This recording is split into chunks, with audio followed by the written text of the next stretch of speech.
very, very special guest, my brother Aaron Hoffman, aka Shadows, aka the weird guy, and whatever else he wants to call himself. What's up, brother? Not much. Little bit of a different intro video. Yeah.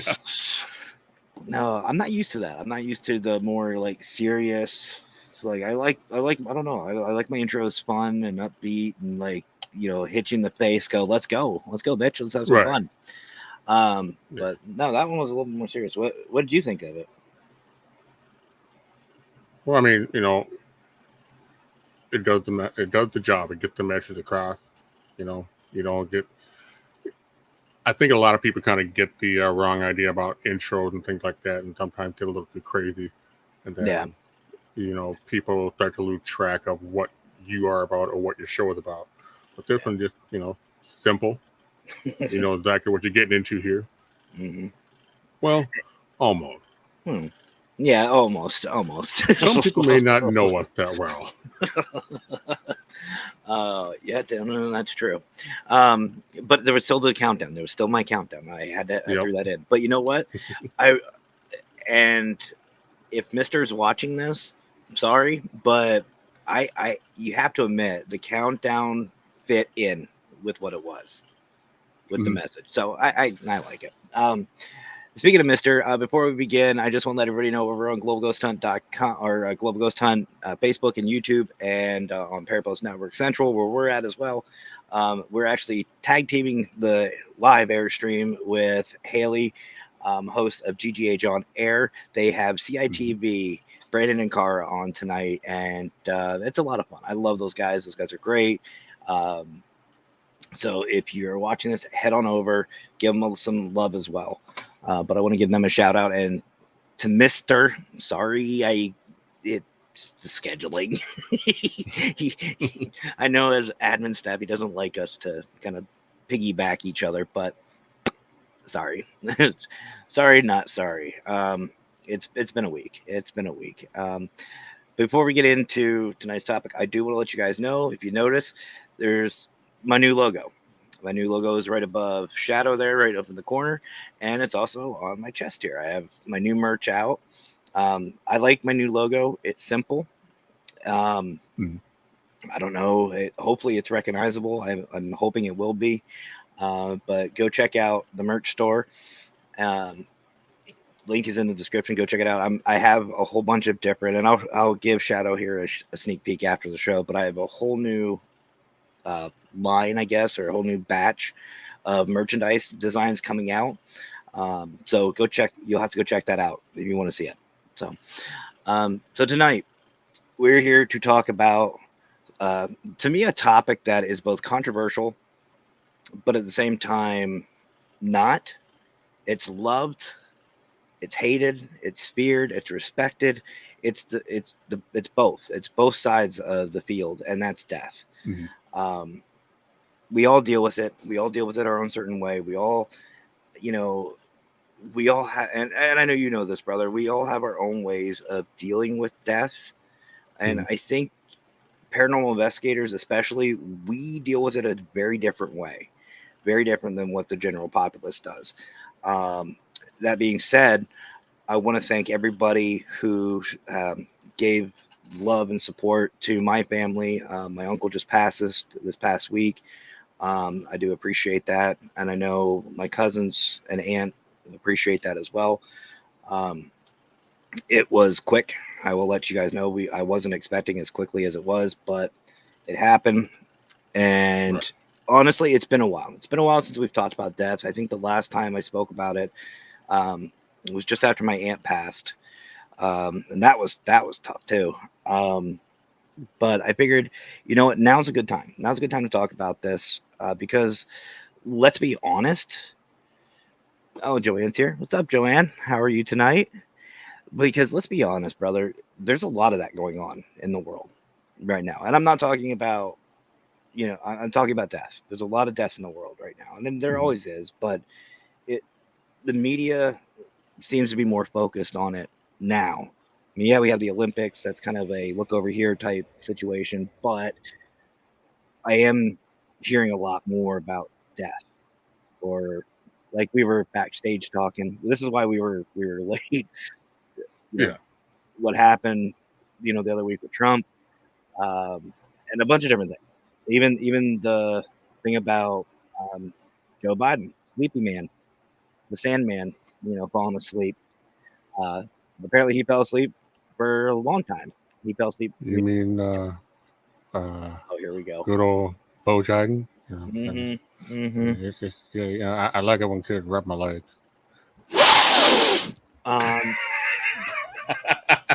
I couldn't. Sorry, but if you like Biden, God bless you. But you should know better when Aaron and I get together. But no, there was even the thing about him. Apparently COVID took him. I don't know, but there's so much death in the world, and we as paranormal investigators, I think this is a missed opportunity for us. This is a missed opportunity for us to talk to the general populace about death, because we deal with it every time we go out, every time we go investigating, every time we study the paranormal, every time like we go looking for crystals and stuff. We always deal with death. Always. We have more experience in death than anybody else in the world. Think about that. I think we are missing a huge opportunity to speak to the masses about what happens. At least our theories, because let's be honest, nobody knows. What's up, Fedora? If you guys know who Mr. Fedora is, or if you don't know, welcome to the show. This is my brother Scott Morton from WASP, Warren Area Society of Paranormal, and he just got a new bus route, so we have a whole new batch of people to have them sing Wheels on the Bus for him. And hopefully, little hint, we might be seeing you soon, Fedora. Might be getting a bus pass, just saying. He's like a 3-hour drive. I love it. Could you imagine if all of us lived together, like close enough to where it was just a quick day trip? Imagine how dangerous that would be. Well, that depends on what aspect you're talking about. For some of us, it might be a bit of a legal danger. We tend to be a little friendly, I guess. I don't know about you, but I'm Generation X. I come from a day when a good time was going up, getting drunk, starting a fight, and then just have a beer with them later on. Bust them up and buy them a beer.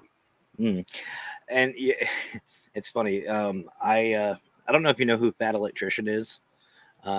If you guys don't know who the Fat Electrician is, seriously, look him up on YouTube. Look him up on hilarious guy, great guy, very knowledgeable about military. He did a really fun little episode of the Seabees. He's not wrong. He's not wrong. We build, we fight, and when we get bored, we drink, and we break stuff just to build it back up. Yep. Or the other way around, we build stuff just to break it. He's not wrong. You're not wrong either, Fedora. But when it comes to how we paranormal investigators look at death and approach it, I think part of it is the mindset that paranormal investigators see death or the paranormal as something that's tangible, whereas a lot of people just look at it from a strictly spiritual aspect, and that it's just some sort of mystical thing. And well, I don't think we could properly talk about death unless we talk about life first. One thing I wanted to ask you, brother, is what does life mean to you? Because you've got a unique mentality about you, and if you don't know what I mean, go check him out. But what is warned? If they're watching this, if they watch my stuff, they know. Right. They're fine. You make the cut. But as far as As far as what is life? I mean, that's a question that's always going to be tough to answer because we can't really define life in a general enough sense to be able to apply to everybody. And so life, when you break it down into, for the topic of discussion, gets kind of tricky because we each have our own experiences. We each have different ways our emotions are connected to certain situations or objects or people. So to ask somebody what is life to you,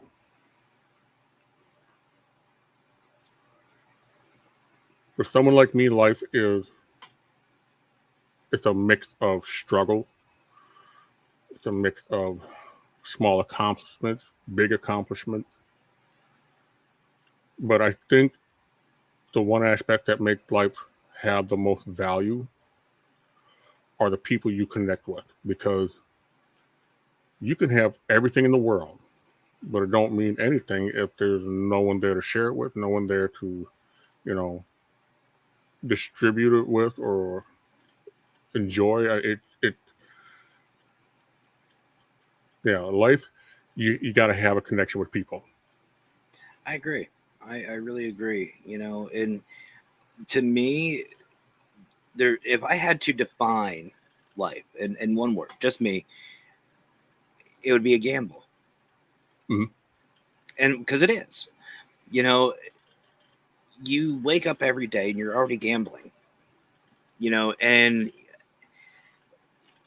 when you leave your house, when you wake up, 90% of us do one or two things. Well, as soon as we wake up, we check our phone, Mhm. see if there's any missed calls.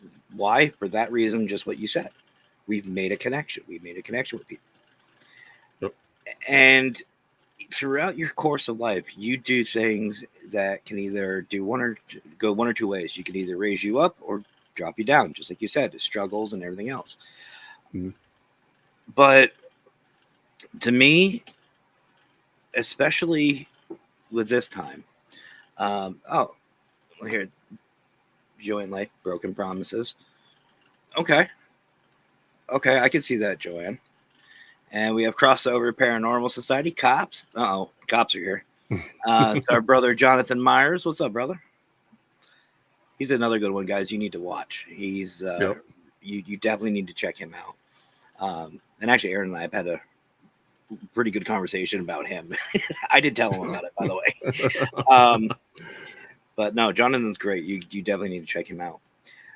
But And don't worry, he really is that show. yes, he is. He really is. Unless he's at that bridge. But what I've always said is life is just it's a game. Like I said, it's a gamble, but you learn something every day, whether it's about yourself, whether it's about life in general, whether it's about people. You're always learning.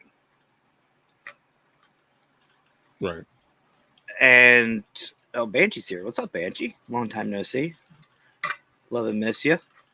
Same way with Well, Tony. What's up, Tony? Love and miss you.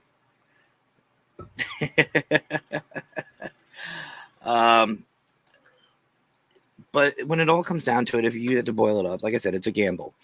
yep. And what I tell people, especially like as a paranormal consultant, one thing I do is I offer like a grievance counselor, or someone loses somebody, I'm there to talk about it. And the one thing I tell people is life in general is like the lottery. If you wake up every day and you go to your grocery store, gas station, whatever, and you play the same numbers every single day from the time you're born, eventually your number will get called. It's a mathematical fact. Mhm. Your number will be called. And I'm talking every day, 365 days, every day. Every single day you're playing that lottery. Eventually your number will get called. Life is the same way. Death is the same way. when we wake up, that is exactly what we're doing. We are playing that number again, and eventually it will get called. So you're gambling yourself every day. Well, I mean, there's a Now, lot.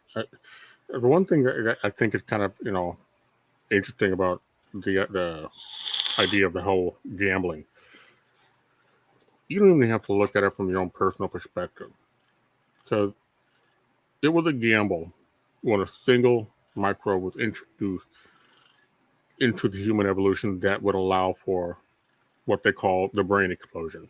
yep. It's a gamble that each time the Earth passes around the sun, it misses an asteroid.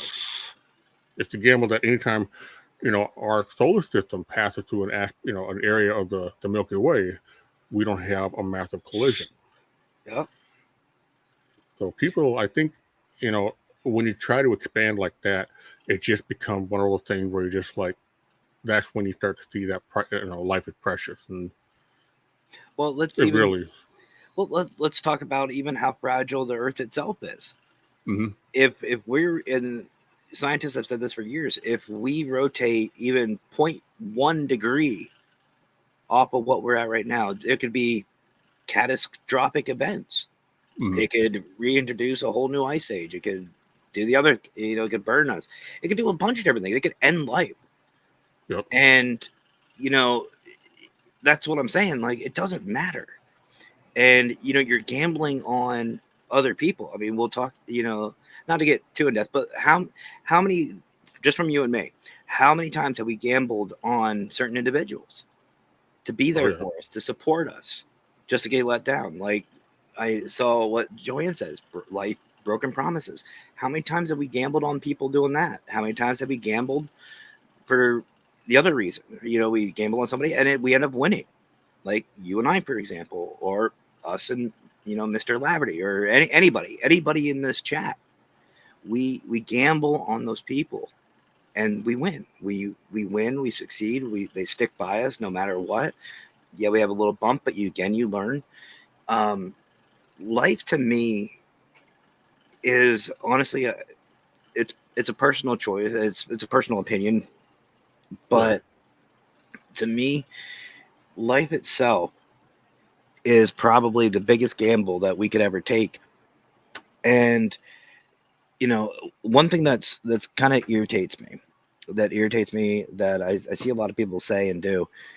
And they always talk about this with death. If you can't talk to me while I'm alive, don't come to my, you know what I mean? Don't come to my funeral, saying all this stuff, or however it Oh goes. yeah. If you can't take the time for me during life, don't come take the time for me at death. And we see that Yeah. with people. We see that with people. But you know, they say communication is a two-way street. Mm-hmm. Well, you know what? If somebody, to me, if somebody goes silent who's always talkative, why aren't you reaching out? If you see somebody's in need, or somebody's not themselves, reach out. Mm-hmm. And if you start losing connection with somebody, reach out, because they may not know they're doing it, because I know for a fact I've done that. Yep. And I've wished people would reach out to me. Well, part of the problem is we get this weird idea of what defines a good life. Yeah. And most of us, we have this culture that we've grown up in, where you got to have a home, you got to have a wife, you got to have kids. If you got a really good job, if you got a really good education, then you are successful in life. And so we focus so much on that we miss everything else. And by the Yep. time we have all that, 30 years has already gone by. Yep. If not longer. And yeah, and so when I got sober and moved to Louisiana, I was down there for 8 years. And after 8 years, I said, no, I'm going back to Minnesota. You know what? Everybody tried to talk me out of it. And I was like, look, I don't want to wake up at 50 wondering what if. Yeah. And had I not come back to Minnesota, I wouldn't have gotten married. I wouldn't have, gotten the programs that I've got to do my graphic design. I wouldn't have, there's just a lot to be said about really being careful where you set your priority, because Mhm. it's not the things you have or the achievements you make that define your life, but it's those moments you have with people Yep. and how you make each other happy. That's what defines the quality of your life, and that's what we miss more than anything. More than anything. 100%. And Mackenzie, the Wicked Queen, and we were just talking about that the other day. You know, Mm-hmm. I celebrated my 19-year anniversary of me raising my right hand and joining the military on the 29th, Right. on July 29th. It was 19 years. And I started thinking about it. If I would have stayed in, I could retire next year. Mm-hmm. I'd have my 20 years in and I could retire from the military. And I started thinking, what if I was still there? What if I was still in the military? But then I realized, and this is what I told her, because she said there was still a chance that we could see each other or we could still be together. I was like, I don't think so. I doubt it. I highly doubt it, because being in the Yeah. Navy, they're not Navy bases here in Pennsylvania. And, I wouldn't have my daughter, one of the biggest blessings in my life. I Right. wouldn't have all this. I wouldn't have the paranormal consultant. I wouldn't have Parapost. I wouldn't have my GGH family. I wouldn't have, like you said, all the things that I have now that make me who I am. And, I'm grateful. Well, let me ask you this: is it those things that you're grateful for, or is it the people that you met on the journey to get those things? Well, see, that's the fun part. I'm grateful for all of it, because I even told her, I said, listen, if A and B didn't happen, I would have never got to C.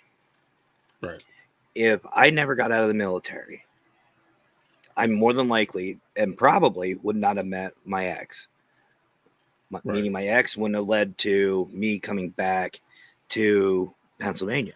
If I wouldn't have moved back to Pennsylvania, I would have never met my daughter's mom. I would have never reconnected with my ex-wife. I would have never done this. I wouldn't have done this, wouldn't have done that. Every puzzle piece, good or bad, has fallen into place to put me where I'm at.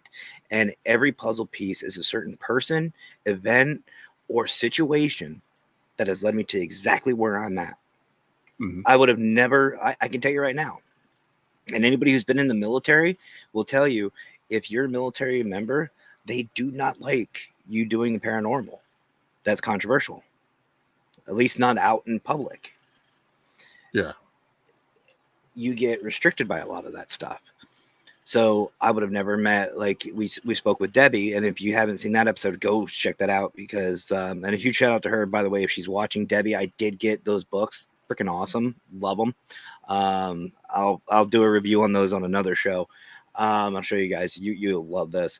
But I would have never gotten to the point where I'm at now. And am I? You talk about the financial, the American dream. We all Mm-hmm. have heard about this. I don't care if you're overseas or not. You've heard of the American dream. 40K a year, a house, a wife, spouse. I'll just say, white picket fence, kids, all that good stuff. Let's be realistic. Who has that now? The upper middle class. A $40,000 a year job is not going to get you there. No. It's not going to get you Actually, to where that is. well, at least not right now, because right now 40K a year is still below the poverty line. Well, that's the thing. If you growing up, and I know most of us in this room watching too, you guys know exactly what I'm talking about. Growing up in high school, middle school, as soon as you could comprehend life choices, so to speak, $40,000 was the goal you had to reach. I Mm-hmm. distinctly remember my parents telling me, you need to work hard, you need to study hard, you need to do your best so you can make $40,000 a year. Mm-hmm. Once you reach that goal, you have made it. Your Yep. life is set. Now, like you just said it, $40,000 a year is just above the poverty line. And if you really break it down, like I'm not even making $40,000 a year with my Right. job. The Wicked Queen and I together make $40,000 a year, Right. and we're just on the cusp of 20 an hour. And so that should put in little perspective, folks, on what that actually means. Right. And that's sad. That is very sad. Well, I had a friend who was so determined. See, he grew up poor, and I mean, he if for anybody that's in Minnesota, do you know North Minneapolis, which is where the whole George Floyd riot took place? North Minneapolis is a pretty rough place, Yeah. and he grew up there. So when he had his kids, he was determined to make sure that his kid did not live the way he did. Yeah.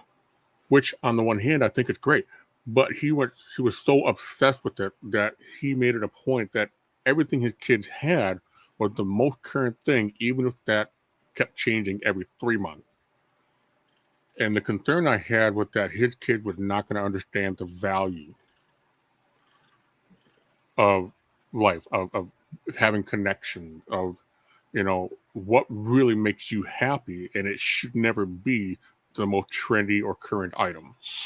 No, and see, that's one thing I want to talk about here, but I want to just touch on what Tanner was saying, which, by the way, if you guys don't know who Tanner is, go check him out. Ghost Hunter Advice, great show. He's got a lot of amazing different podcasts, including writing. He does a lot of writing lives.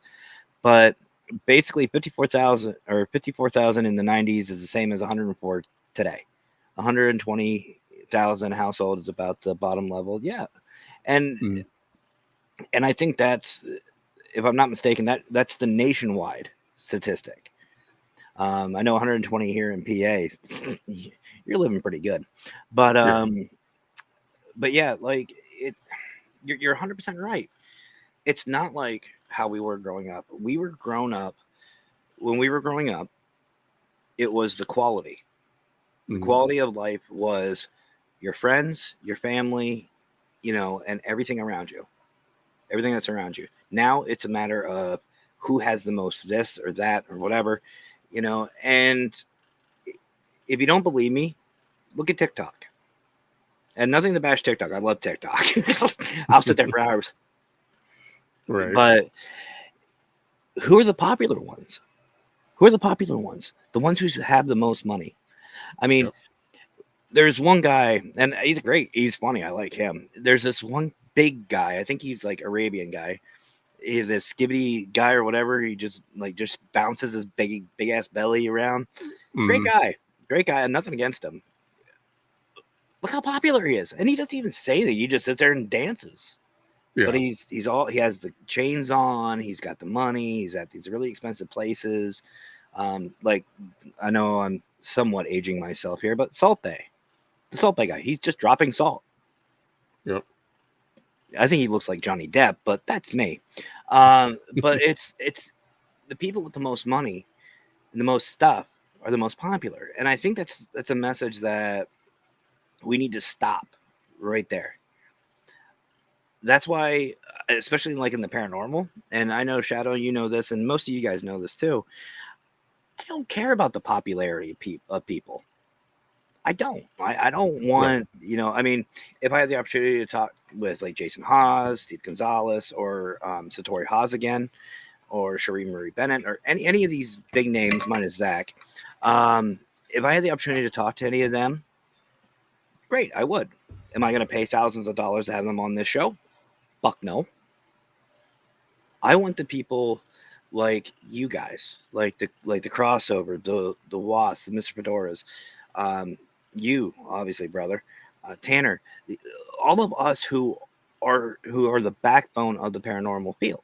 Why? Because again, it's quality over quantity, right.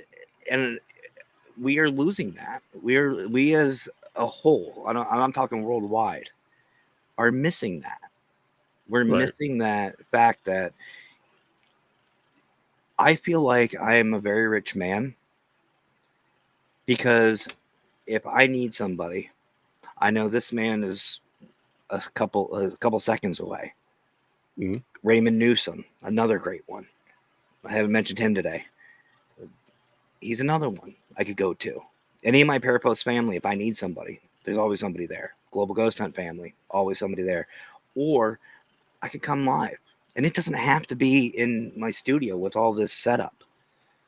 I could go live on my phone and you guys will be there for me. I feel like I'm rich.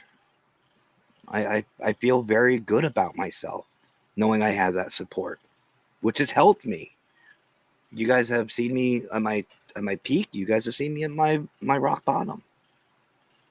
And I know it's even closer to home.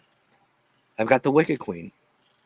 We don't fight. Right. The Wicked Queen and I don't fight. We don't argue. I know we play fight a lot. Like you guys see me annoy the hell out of her, which is entertainment for me. I enjoy that, especially gaming. That's hilarious.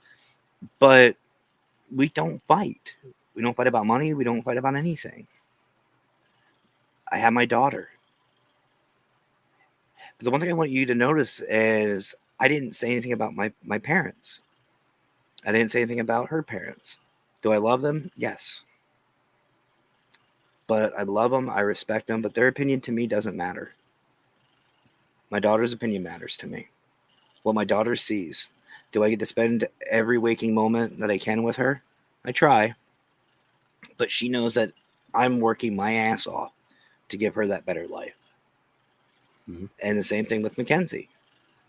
She knows I'm busting my ass so that way we can be in a better situation.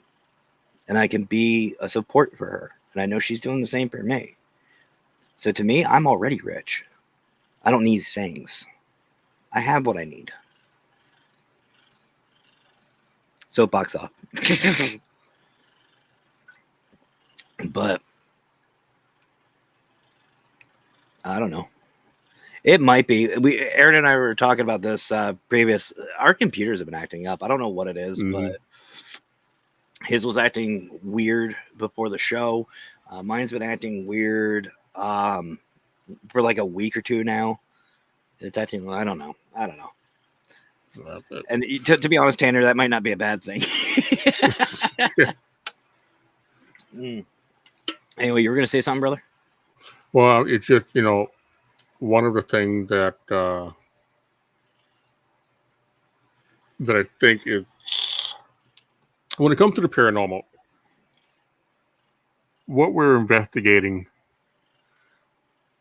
more specifically when we're dealing with human spirits, what we're investigating is what the mechanic behind this idea and this belief in this world beyond what we see. Yeah. Because we all know that the body dies if the brain dies. The question is it really that the brain is dead or that the brain is no longer able to produce the necessary power to, drive the body? And we all know that, we have the mind, the body, and the soul. Mm-hmm. There is a movie that was out a little bit ago. I think it was called The Phoenix Project. Yes. Yeah, I remember that movie. Oh, that was a good movie.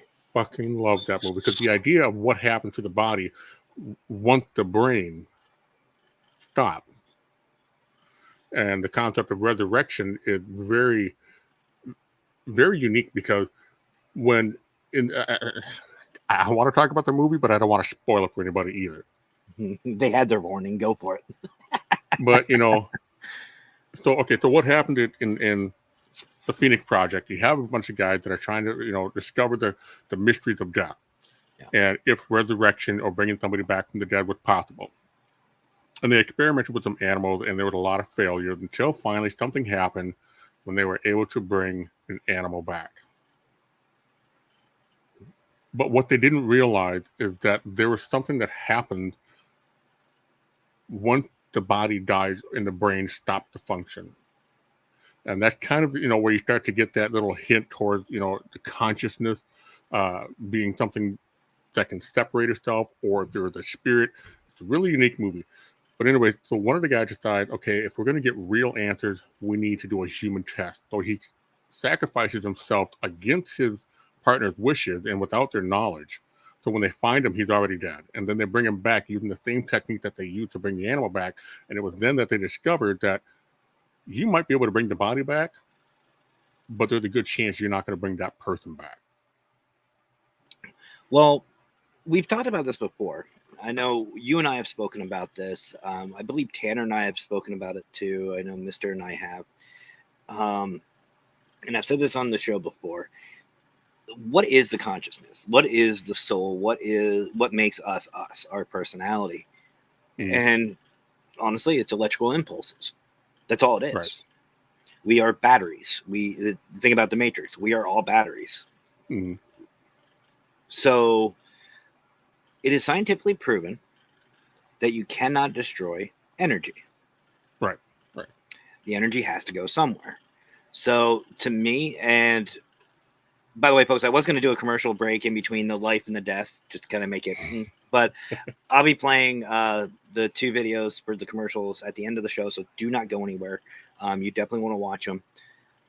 But since you cannot destroy energy, what happens to that personality? What happens to that soul? What happens to those electrical impulses that you're talking about? It's got to go somewhere. Right. It doesn't just dissipate. Right. Excuse me. Well, you have that, but you also now you start to get into the question of the soul and the consciousness. Are they symbiotic, or can they be independent? I think they'd have to be symbiotic. I would think they'd have to. Right. It's just like you can't have, not to sound cliche, but you can't have light without dark. You can't have good without bad. I think it has that type of relationship. I mean, that's just me. That's just me. And the only reason why I'm saying that is because look at what we study. And I'm not talking about, UFOs or cryptozoology or anything like that. I'm talking about just human spirits, just the ghost hunting aspect of it. And I hate saying that, but it is. Everything that I've seen leads me to believe that it is symbiotic, that they're symbiotic together. Right. So, and the only reason why I mentioned that is because, you hear these stories and you read about some of these cases about how people have died and then came back. Now, the question I have about all this, this does not diminish their experience in any way or shape or form.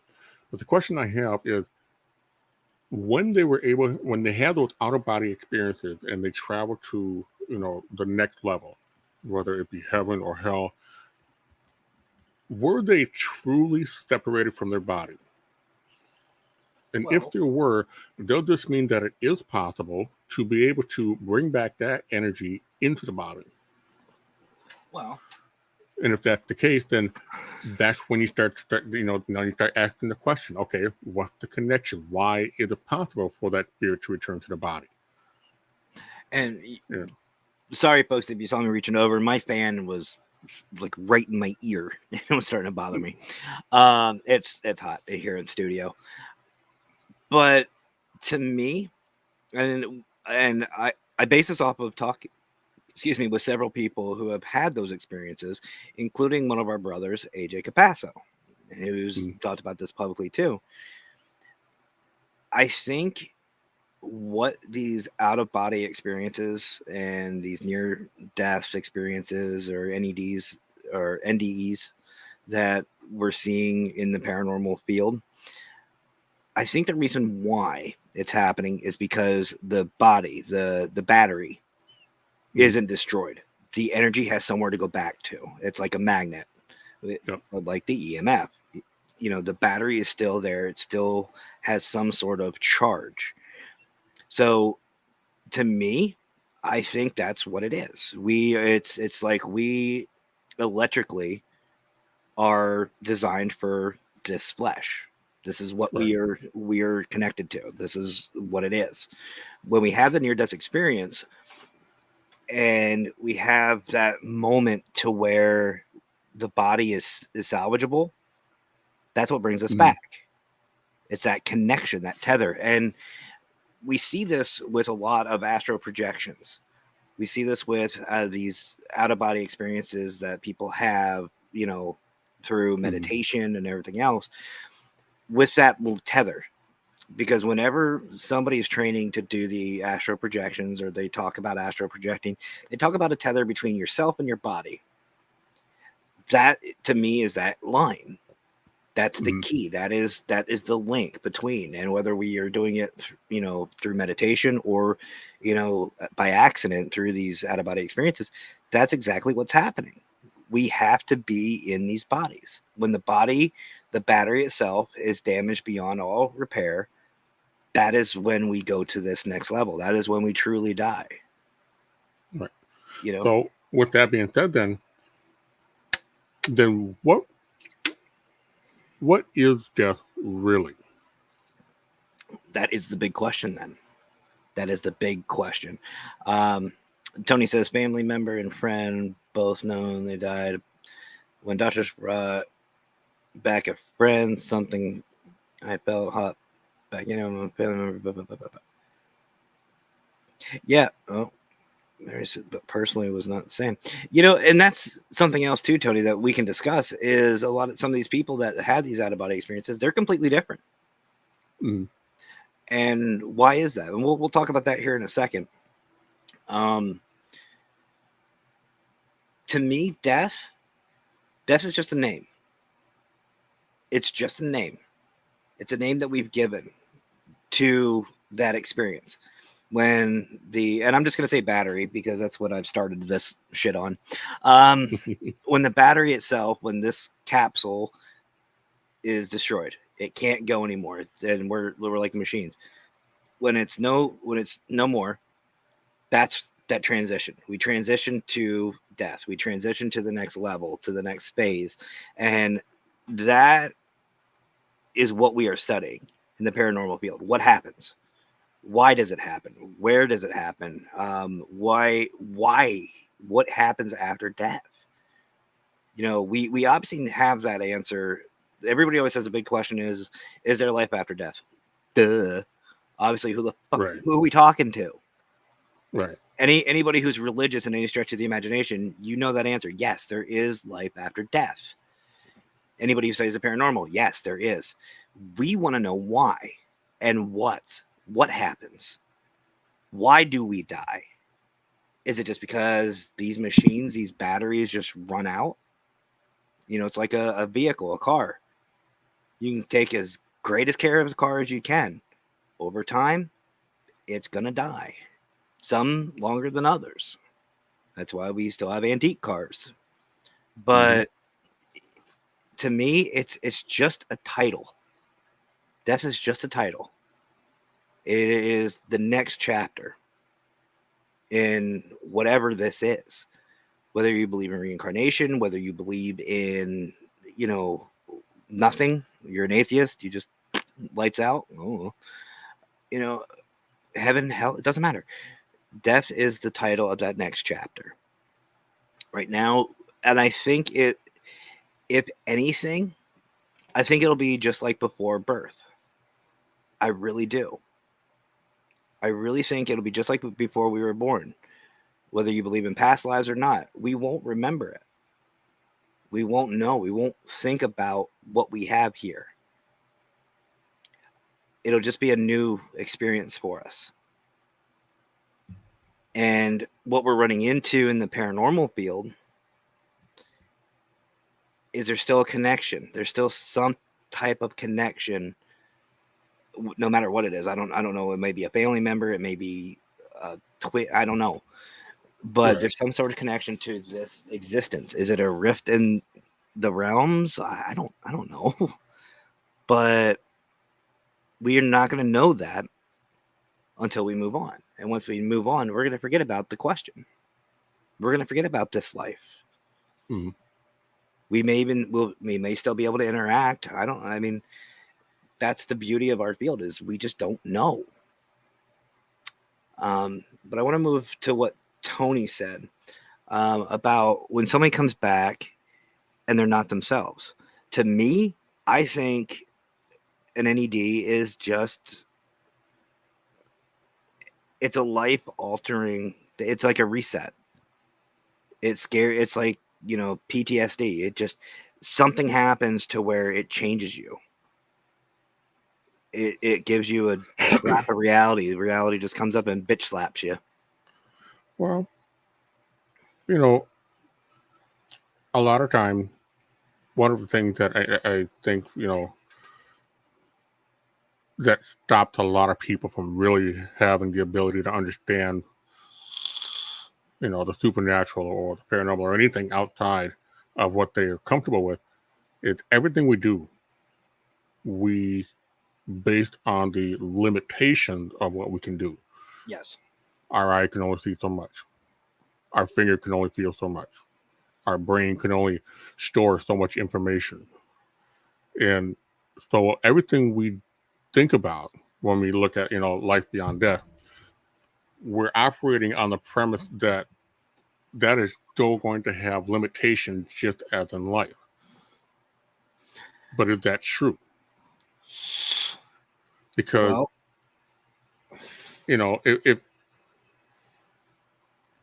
if you're leaving this body behind, then in theory or in practice or whatever, you should be leaving your limitation behind as well. you should. And what we're encountering in the paranormal field is a spirit that's still operating based on the limitations of the flesh, that hasn't quite fully understood the fact that it is no longer bound by the limitations of the flesh.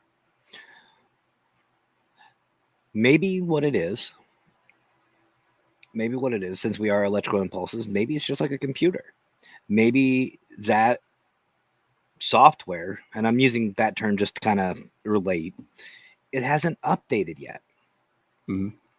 Whether it's, whether it's because of how quickly death came, or because of a traumatic event, or because a life altering thing, maybe the brain or the electrical impulses, the software hasn't updated. It hasn't, it doesn't recognize the fact that it's not here. Installation error. There you go. Bad software. Yeah. got Hear mine. that Got shutdown my. crash. Boom, boom, boom. I got Minesweeper stuck up here. It was be phasmophobia. But I mean, who knows? And yeah, Tony, you're absolutely right. No one is a professional in the paranormal field. Absolutely. And that's one thing I love about our field is if somebody says they're a professional in our field, they're lying. They are lying. That's when you look at him and say, "Oh, I didn't know that Paracon had a comedy show." Well, it depends if we're there. Yeah. But no, like, I mean, that's just, to me, that's just my thought. And again, it's just my thought. But I just think that it hasn't quite hit yet. It hasn't quite hit because of how quickly it was, because how quickly the change was. Right. Or maybe there's just that much passion and emotion, because let's be honest, even in meditation or anything, think of the strength that the mother would have trying to lift. Like they say that the mother's strength can lift cars and move mountains because of their child being in danger. Maybe someone's passion to a person, a place, an item, whatever. That's why we're getting these hauntings, because these individuals are that tied to it. They have so much emotion, that energy they're putting out, and maybe it's just attracted to that location. Like, so let's say, I don't know, let's say Granny was, grew up in a house. Grandma's been there her entire life. She's watched her dad build that house. She's lived there, and then she died there. And then she's haunting it. Realistically, if she's put that much love, devotion, and time into that house, her energy, her essence would be throughout the entire home. And I think we all know that feeling, going into a family member's home.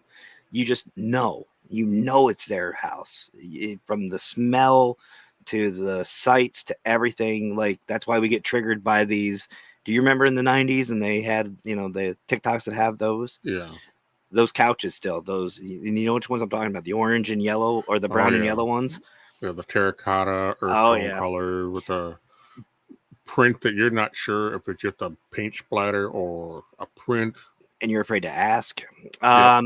But we all know that. And it still happens to me today. Like, I'll walk by somebody or something, I can still smell my aunt's house. I get just that quick flash of my aunt's house or my grandmother's house or whatever.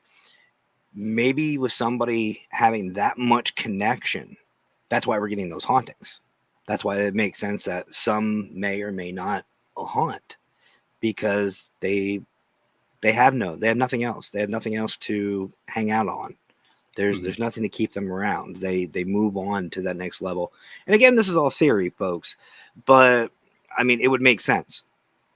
It would really make sense, and that would explain trigger objects. That would explain, why places like Gettysburg and other places are haunted, because that energy is there. That connection is there. The connection is still from the flesh. But again, I don't know. Well, Very the other thing possible. that kind of brings into question with all this is, I know a lot of people like to use the multiverse or things like that. If By the you're way, scribed, go sorry, ahead. don't mean to cut you off, but by the way, folks, I do follow the multiverse theory. I follow all of them. I'm a believer in all of them, in all the theories, Matrix theory, all of it. I believe it all. But multiverse is my favorite. So the idea that is, and I kind of thought, this is a possible theory about residual hauntings and only residual haunting. But what if, like you mentioned, before with trauma, what if the conditions are just right and something happened? In other words, a lot of times when somebody dies, the last thing they remember leaves an imprint. And what we're seeing, you have these different layers of dimension. And when the conditions are right, it creates a pinch so that there's a connection between all of them, and that imprint is left there. Because we also understand that time and light share a connection. Yeah. So what we're seeing is very much like in a sense, a paranormal 3D skip. Yep. Not just in this dimension, but in others as well.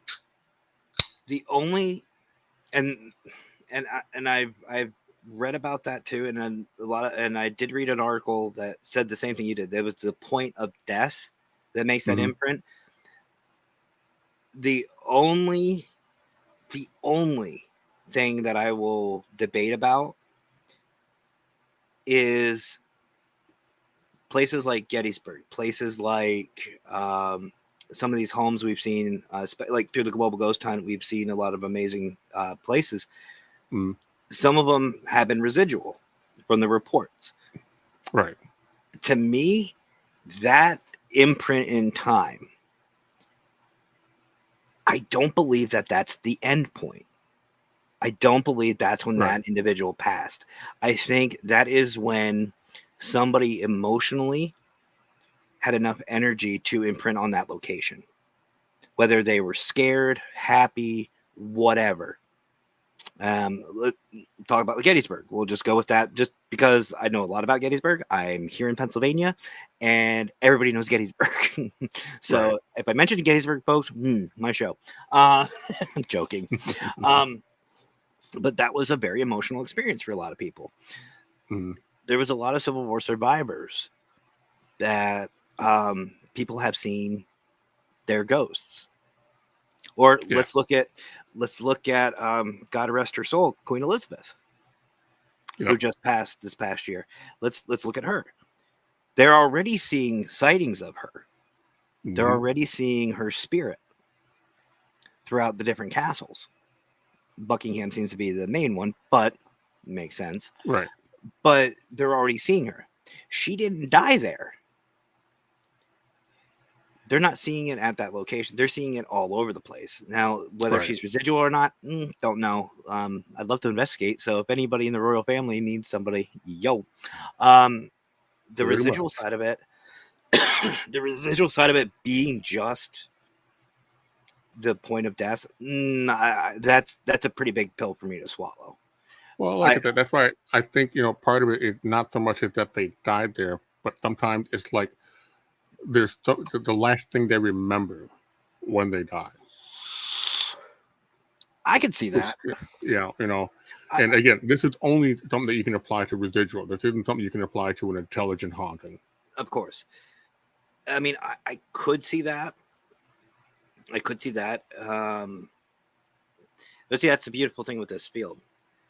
But the other thing the only other debate I can say with that one, and by the way, folks, this is the way you properly debate in the paranormal field. And I'm not saying that what we are talking about is the right way, but how we are doing it. This is how debate should be done in the paranormal field, not me.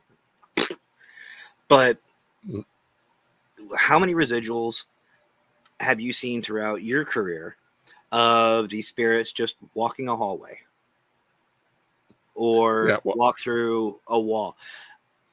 Right. Yeah, it may not be the actual activity, but honestly, my last thought, and I've been close, if I'm going to pass, my thoughts are of the people that I have that connection with, and even some of the what ifs and the regrets that I have.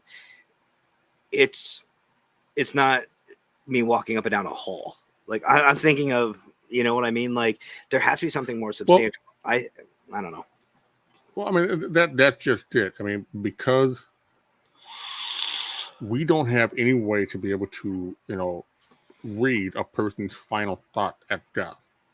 Unless you're in the movie Wild Wild West. Yeah. But I want to try that. That looks cool. Oh, that'd be a little freaky, but yeah. That is a man's head. Yeah. Yep. and I love it. And I love it when they're like looking at it and like, why can't I? Oh, he has turn it upside down. What is that? Oh, he had glasses. Oh. Slap the head. Focus. Just messing around with a severed head. I just. Only a Will Smith movie can you get away with that. Yeah. Well, that depends on the kind of movie, because The Godfather would pull off a severed horse head. This is true. Great movies, by the way. We need to do one of just fucked up movies. Oh yeah. But anyway, so Tangent. Since we don't really know what the last thought of a dying person can be, we don't even know if the person is even coherent once they get to that certain point of, in that transition, crossing that threshold. Because the human brain is limited. Yeah. For as much potential as we talk about. So I kind of feel like sometimes once that spirit starts to cross over, the human brain is no longer able to comprehend what the spirit is seeing. So the brain just starts to spit out random thoughts. So who knows? It might have been the last thought being walking down that hallway or standing at a doorway. If you guys see me fidgeting, by the way, there is a freaking fly in studio and it is going after my legs. So I'm trying to send it over. I'm gonna talk to the fly after this. We're gonna have an investigation, find out what happens, because I'm gonna send it. But yeah, I don't know. Like it's very difficult. It's very difficult to say, and I don't know. Like with the residuals that I've seen, to me, it's more of an imprint. Yeah, it's more. It's more of a something happened in that time that somebody imprinted on that place, and they continued. I just to me, and this is again my thought, I can't see it being the last thought. I can't see it as a death experience. I want to say it's more of a it's more of a just what I said, imprint. It's like a DVD. It's just that's what it is. Well, you It's know what? You're wrong. Fuck this. I'm out of here. I'm out the show. You're just fucking wrong. all right. You know what? No, I get it. You know, that now see that's a paranormal debate. yeah, But no, I mean, I can see both ways. I can see both right, ways of right. it. But to me, logically, it's more of an event. It's not the end. It's not the last thought. And the, I just and I'm saying this because of, like I said, what I've experienced in Gettysburg, and I've seen residuals in Gettysburg. I mean, I've seen soldiers marching. Mm, They have no clue what's going on around them, but they still march. They still wander around, do what they do. They've got no clue we're there. I can't I can't see that being someone's or even a group of people's last thought. right. I did. I don't know. Like to me, it would be of home. It would be of like, especially in that situation, you'd want to start thinking of home. You want to think of your family, not the shit you just went through Mm, or you're about to go through. But then again, that's the theory. That's what's beautiful about it. right. Now, Tony's talking about the intelligence side of it. Um, and I've seen this too. The movie Others, kids and mother continue their daily routine, not knowing they are dead. I've seen that too. And see, now this one's tricky because I know we've ran into this in the paranormal field too. Spirits don't know they've passed on. They don't know they're dead. We Yeah, spoke about this earlier. Now, there's a huge difference though. There's a difference between whether it's a residual and intelligent. If they're interacting with the environment, kind of obvious, intelligent. If it's like we said before, it's like a CD skip or a DVD skip. It doesn't know you're there, it doesn't care you're there. That's the residual side of it. But there again, begs what we were just talking about. yeah. I mean, I think they're the difference between repetitious behavior and residual behavior. Yes, yes, 100%. It's like an energy from an action movie. So yeah. Um, what the hell? I got a bunch of different pop-ups. Sorry about that. Oh, shiny. No, Norton. I just got Norton, not Scott. The Norton virus protection. See, Morton. You know. Yeah. Anyway, uh, and it's throwing me a whole bunch of different pop-ups. So you can subscribe to this, go try that. No, fuck off. There's Right. also an idea that we're seeing into the past. Very true. Like 2 or more points in timeline touching. Of course, that's something we were saying. There's a whole bunch of different theories about this, and Mm, who's to say who's right or who's wrong? There's no everything in the paranormal is theory. Um, but I think Tony, what we're saying with the repetition side of it is, I think that aspect is just like what we were talking about earlier with your morning routine. We don't think about it, or yeah. driving to work, driving to your job after you've been there a year or two. You don't think about the drive. You don't think about, okay, well, in 200 feet, I have to turn right. No, you just do it. It's instinct. And I think that's the repetition side of it that we're seeing in the paranormal field. And if Mm, it's an intelligent, it is just going through its daily routine. It's just doing what it always does. It's going through, it's making, cookies, it's doing this, it's doing that. It's whatever it did in life. It's just going through the motions.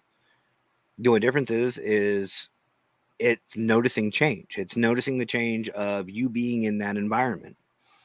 And right. that's where we find our intelligent haunts. Um, Even if and I've ran into intelligent spirits that didn't know they were dead. And I'm sure you guys have too out in the field.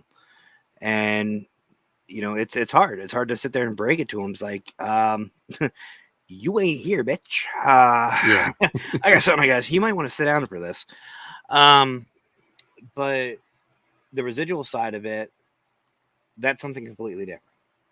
That's something totally different, and I don't know. Let's see. They could all be right. Exactly. One thing at one location. So yeah, 100%. I've even seen some locations that have both residual and intelligent haunts. Mm-hmm. Which, by the way, that makes for an interesting EVP session. You never know who you're talking to, or you never know the sounds you're hearing come through, whether it's the residual or the done that on a I day off. try not to be a smartass because I'm the kind of guy that would, if I came across a ghost I didn't know it was dead, I'd probably be stupid and be like, "No, I don't want you to have a heart attack here, but you're dead." Oh, I've told them flat out. I mean, look at the USS North Carolina. Yeah, you're dead. What are you gonna do? Yeah. But no, I've actually told spirits, hey, you ain't here. You know, it is tough to be on that side of it, but at the same time, it's kind of like, how do you not know? I mean, you look at the movie, and one of my favorite is I think it's called Ghost Town. I think it's what it's called, Ghost Town. Where this guy starts seeing spirits, and he gets followed by everybody. Like, one of the spirits realizes that they can see the spirits. Did this have Michael J. Fox? No, it wasn't Michael J. Fox. It was that one was this is gonna piss me off. I'm gonna find it. Um, give me a sec, folks. This is one of those that's gonna bother me. Movie where the one I was thinking of was Fright Night. I think it was where Michael J. Fox played a paranormal investigator or a private investigator, and he starts seeing ghosts. It even had R. Lee Ermey, Gunny Sergeant in it. Yes, I know which one you're talking about, and you know what? I haven't seen that completely through, and it bothers me.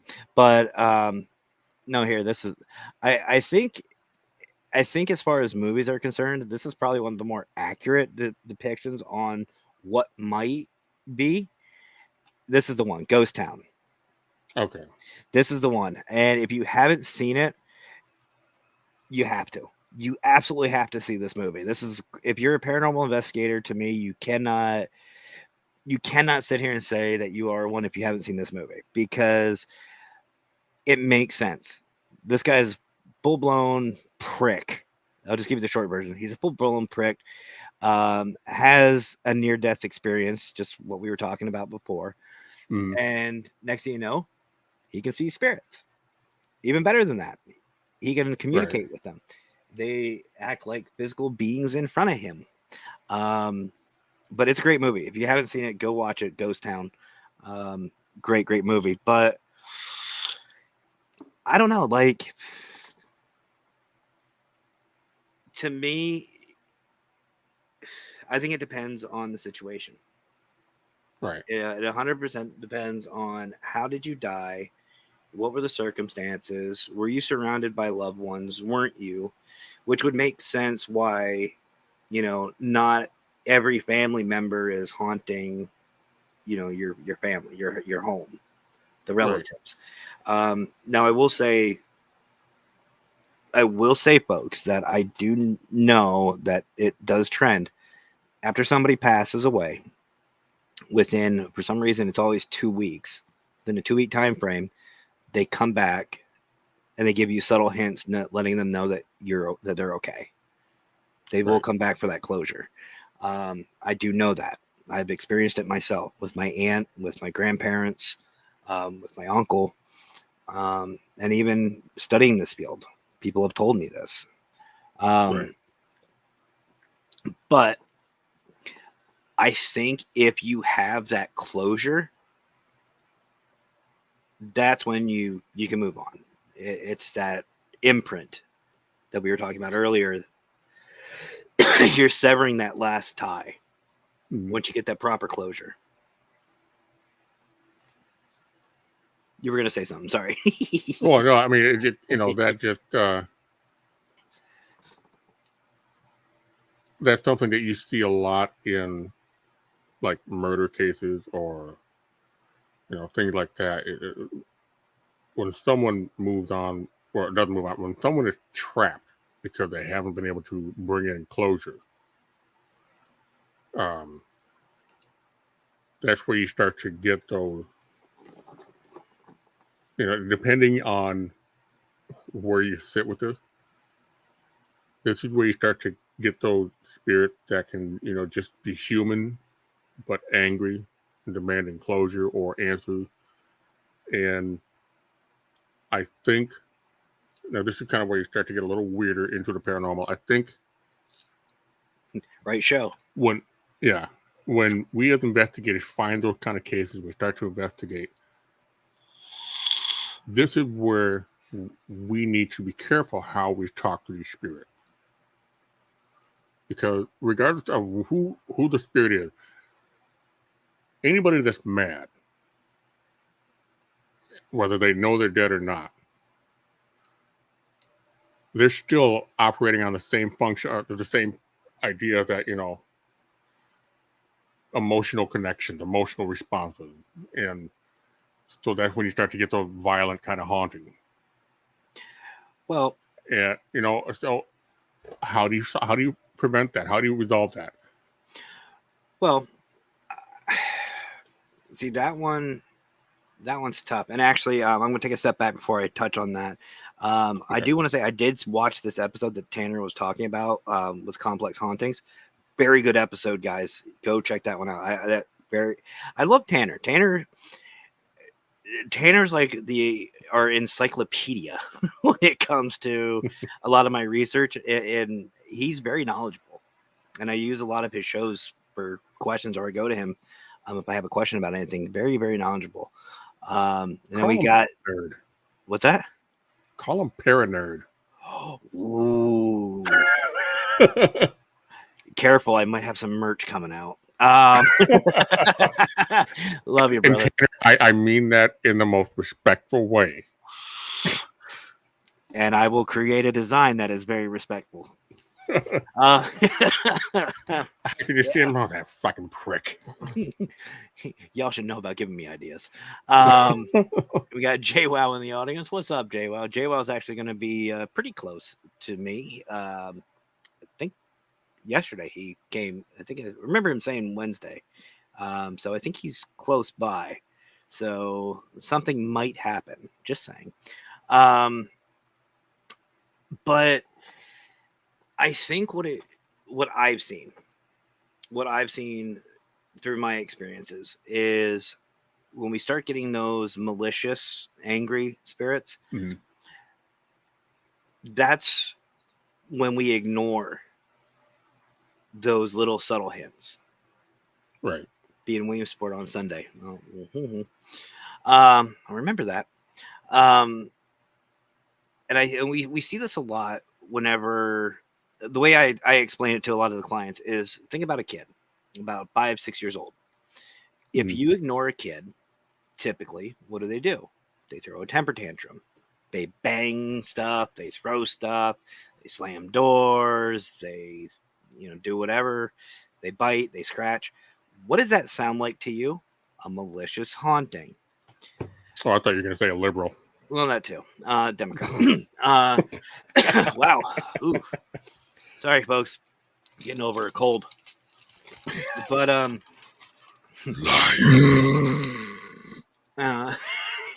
sounds like Joe after not having his nap. But what I think what happens is when we start ignoring these spirits, we start ignoring these little subtleties. They get angry. Right. Mm-hmm. They want to move on. They want to relay this message. They want that closure. But when people ignore them, they start lashing out. And I think that's where that goes in. Now you got to be careful that, the difference between malicious and non-human and all this stuff. You got to be careful because there's a whole bunch of different things. But what we're talking about is the malicious, intelligent spirits. I think they're just frustrated because I've gone in there or my team's gone in there And we've done an EVP session and it stopped. They got their message across. We helped them get their closure. We helped the families get the closure. And everything's fine. You don't need to do a whole blessing. You don't need to run through the house with sage, screaming like the Olympic torch. Just, no, you don't need to do that. Just simple conversation. Just a simple conversation. And every time I go out, I do ask the spirits, if there is anything that you want to relay to somebody in this plane, in this world, or if you want to say something that you've been holding on to, now is your chance. I'm giving you that opportunity to say what you've been wanting to say. Please let me know. This is your chance, your opportunity. And it is, every time I say that, by the way, it is so hard to break out into Eminem. But it's like 8 Mile just starts flashing through my head. But but I give them that chance to say whatever they want to say. And it's amazing how quickly that resolves these malicious intentions. Once they get that, and it's done, it's over with. They said their piece. Now, I'm not saying that there isn't malicious intelligence out there that are just fucking pricks. And you and I have had this conversation too. Mm-hmm. If somebody's a prick in life, they're probably going to be a prick in death. It's very possible. Or then you can start turning into a bunch of different other things. It could just be their energy that's just, pissy. Then you start getting poltergeist activity and other stuff. There's a bunch of different things, but just what we're talking about is malicious, intelligent spirits. Again, not poltergeist, not anything like that. I don't know. To me, it just most of it just seems it's out of frustration. They're just frustrated.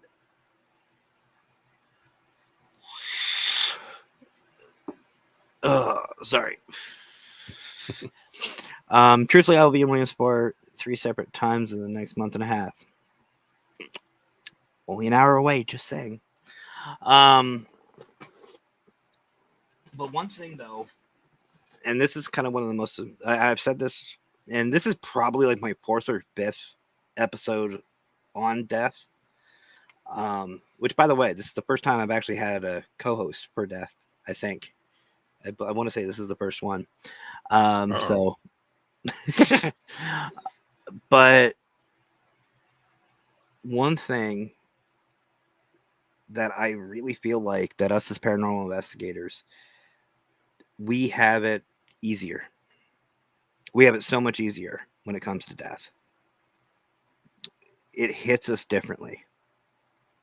And I'm not talking individual. I'm talking as a whole, as a paranormal community. It hits us different. And I think it's because of not just religious backgrounds. It's because of our experiences in the field. Again, we know there's something else. Does it suck that the physical body isn't here? Yes.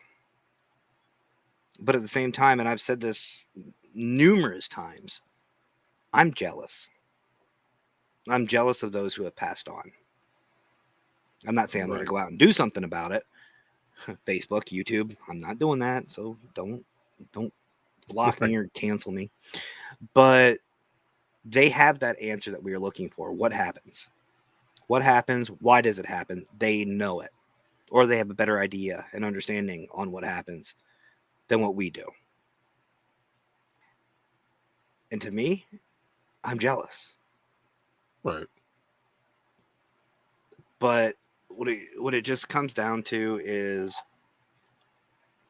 whether you're going through a passing, whether it's today, past week, past 2 weeks, past year, any death that has created some sort of sting. Remember 2 things. Number 1, you're a paranormal investigator. You know better. You know better. You know that isn't it. There's something else. There's something else. So take solace in that. And the other thing I want you guys to take out of this too, and whether you're a paranormal investigator or not, if you really focus on that individual, you think about all the times you spent together, all the joys, all the holidays, all the good things about that individual. Try this. Sit down in a room by yourself. Take your phone out, hit a voice recorder, and just talk. If you do that, you might be surprised on what you capture. Yep. And even if you don't capture anything, it's good therapy. It'll let Doesn't you mean they're get, not listening. yep, it'll let you get that closure that maybe not just you need, maybe they need. Mm-hmm. And to me, I mean, this goes back to the wealth. This is another reason why I feel wealthy, because I have that knowledge, I have that understanding. I remember when my grandparents had passed, how much that hurt me, how badly that stung. And it stung for a while. And that pain that I had with it, physically and mentally, how long that lingered. Ever since I started my paranormal journey, that sting has really subdued. Yeah, the physical's not there, but that doesn't mean they're not there. That doesn't mean that that's the end. And there is a lot of proof out there that will back that up. And I want you guys to take solace in that, knowing that, I mean, it's been less than a week since my uncle passed. Were we as close as what I would like to be? Hell no. I would love to be closer. I still miss my aunt, who I grew up with, my grandmother, who basically helped raise me. And that's been years. It still hurts. But I know I'll see them again in one way, shape, or form. And I know if I really concentrate and really sit down and think, they may even show up. Now, with one of my buddies who passed, um, I don't want him to show up because he starts messing with stuff. He's like us, which, by the way, I still have my list so of people that I'm coming for. But the main purpose, folks, of this show, of this episode, is to let you know that this is not the end. Death is not the final. Death is a title. Death is just something that we've given a title to.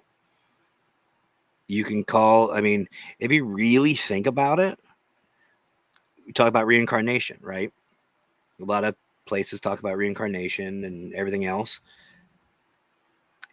If you leave this body, this battery, and you move on to whatever is next, to me, that's reincarnation.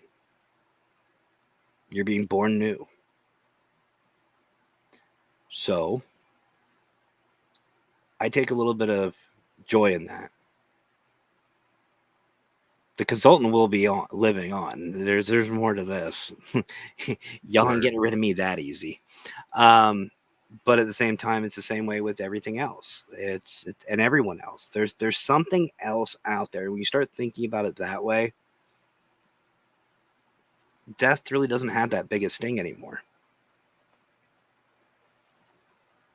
If anything, it just frustrates the hell out of me because nobody wants to tell me what happens.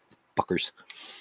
Right. And all the spirits I've spoken with, the best I've gotten was from Mr. Thomas Whaley, who just said it was cold.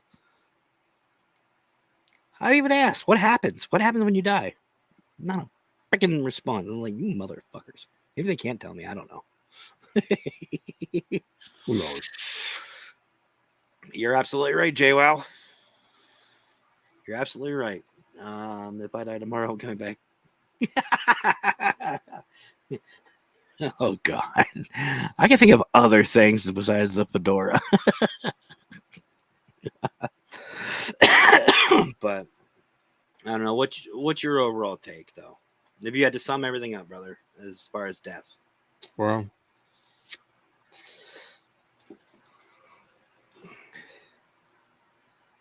I guess one thing I can say is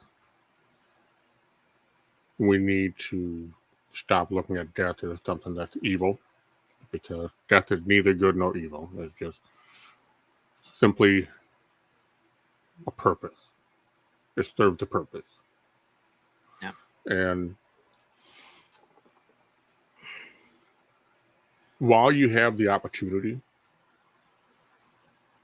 instead of trying to focus on being happy for a future that you are not guaranteed, try to find something that gives your life meaning and happiness today. 100%. And I'm not saying don't prepare for the future. I mean, just don't let your future override the moment.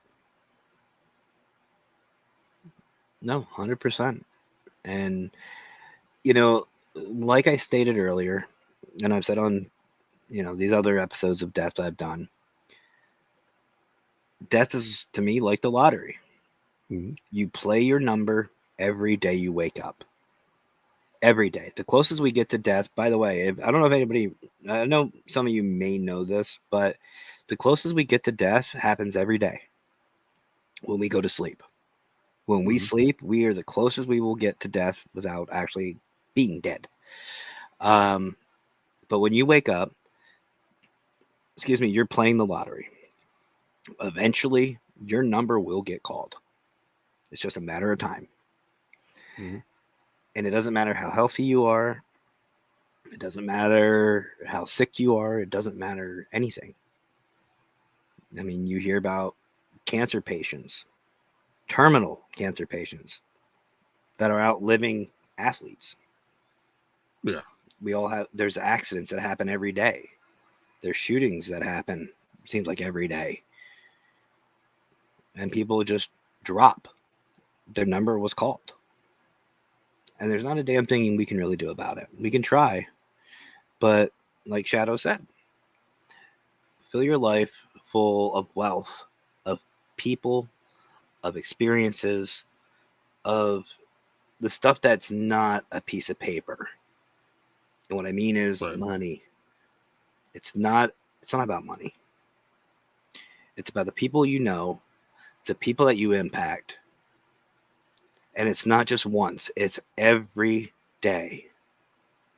Whether it's a kind gesture, whether it's a smile, or just an ear to listen to, just somebody who you sit down with and you say, hey, I noticed something's not right. Do you want to talk? You never know what kind of impact that's going to make. And I know we don't like using the S word, but you know what I'm talking about, folks. But just a simple conversation can save a person, can add years to their life because you took 5 minutes. And I know on this show, we like to have fun and I like to, laugh and joke and be goofy, but this is a very serious topic. And it's one that gets ignored a lot. And I don't think we should. We as paranormal investigators, especially show hosts, we need to talk about this. Talk about mental health. And I know, like Nando from Portals of the Paranormal, he's a big advocate in it too. A lot of us are in the Parapost family. We are all advocates to mental health. And I've always said at work, I may not have the greatest day, but if I can impact one customer's life to where they go home and say, my day sucked, but there's this one guy that I spoke with, he actually took 5 minutes and spoke with me and I feel better, or he was just a freaking idiot. He's funny, but he was an idiot. If I can make some kind of impact my day was worth it. And I try to every day. We need And to just real quick, yep. if you can't reach out to somebody that you know, you can dial hashtag 988. That is the current suicide hotline number. Yep. And this is a link too, by the way. You write down. That one's 24 hours, 7 days a week, 365 days out of the year. There's a lot of them out there. This is just one, so please utilize it if you can. Could death be considered an experience until your soul hits the reset button? Definitely, absolutely, JWell. It really could. Mm-hmm. But the fact is, folks, every day we need to make a positive impact in others' lives, but more importantly, in each other's. If you have a network like Parapost Network, Global Ghost Hunt, or just a little group of friends, reach out. If somebody is not acting the way they normally act, if somebody is quieter than normal, reach out. If you notice something that is different, take 5 minutes to reach out, because you never know what they may be going through. Robin Williams was probably an example that most people remember. The funniest and the happiest guy in the world turned out to be the saddest. And it's funny. No, not really, but hindsight's 2020 in this one. The signs were there, and we all missed it. He had every symptom, and you could see it in his movies. You could see a huge difference from, say, like Mork and Mindy to What Dreams May Come or World's Greatest Dad. World's Greatest Dad was, to me, that was the big red flag. Right. And if you haven't seen World's Greatest Dad, it's a good movie, but it's sad. And then What Dreams May Come, I think that came after that, didn't it? Wasn't too long after, or was that before? I want to say it was before. Well, either way, I know they were pretty close. They were pretty close in timeline. So if you look at his mannerisms, yeah, obviously Mork and Mindy was more upbeat, more fun, but just his body language, even in like Mrs. Doubtfire, it was a difference. It was a change. You see it in the way he acted, and even in public, you see it on his shows. Mm-hmm. Like one of his funniest shows I've ever seen is when he was live in Broadway. Great show, funny show. But looking back at it now, you need to catch his appearance on Whose Line Is It Anyway? Which time? He was on when he had the blonde hair. Okay, I think I it's been a minute, but I think I actually did see it because I used to watch that show all the freaking time when it was on. Between him and Richard Simmons, or his appearance on Actors Studio when he does his improv at the very end. Oh my gosh. Which, by the way, Richard Simmons, God rest his soul. Yep. Fucking amazing on Whose Line Is It Anyway? Especially the jet ski. Oh, I could not stop. I don't think, if I remember correctly, everybody on that stage was dying. Everyone except Colin, I think it was. Colin was just like straight face, and he was just right into it. Just everybody else was dying. I know I was. Committed to the craft. Oh, well, witchcraft. Which one? That's the anyway. But the point is, folks, is let's do our best to make a positive impact in everyone's lives. Let's make everybody wealthy by having a hell of a support system. And I know you guys can do it because you've been in there for me. You've done it for me, and I appreciate it. I really do. I appreciate all you guys, and I mean that wholeheartedly. Before we go, brother, you have anything you want to say or give a shout out to? Well, Um, I'm not sure how this is going to come off, but I did have to put an end to Breakaway Media and The Irregular American and a few other of my projects. I am down to just that weird show, and I'm going to focus more on that. And I do believe I am working on an episode. I'm trying to decide which one to pick, so you'll just have to, bear with me until I release the flyer for that, as well as From the Wild, which I do with Neil Mao, and our last show, which was about the differences between the Catholic Bible and the Common Bible or Lutheran Bible. Mm-hmm. And that one actually did surprisingly well. So we're going to do a part 2, and that'll probably be in the next week or so as well. Ooh. I'll be there watching because I saw most of part 1. I was going into work, but it was a good show, real good show. But yeah, guys, go check out Shadow, see what he's got going on. Always a fun time and always random. I will say that you never know what's going to happen with your shows. I'm the kind of fun random that at least won't make you wake up and have to take the morning after pill. Maybe that's still a rumor. But I want to give a huge shout out to our sponsor, Health Empowers You. Great. You'll see the video here in a little bit. I got a video for you guys, so stick around. But Health Empowers You, guys. I actually feel so much better now that I've started using the recipes. I actually did. I bought the recipes live, and I haven't regretted it. I actually feel a lot better physically and mentally. I feel a lot better. Go check it out. Go to healthempowersyou.net. I got it right this time. And use code PC05 to just show some support for me and let them know that you're listening, or use Shadow's code. I don't remember yours. I'm sorry. TWS05. That's right. Because I remember trying to think TWA. I think I'm actually a couple of IQ notches above that. So, but go check that out. Use one of the two codes, TWS05 or PC05, all caps, for an even better discount. It's already discounted, and then you basically get a cookbook for under 10, or a whole recipe book for under $10. It's insane. And there's always new products that are going to be coming out, like teas and coffees are going to be coming out. I know there's some food coming. There's a whole bunch. Go check it out, healthempowersyou.net. And again, huge thank you to them for sponsoring us.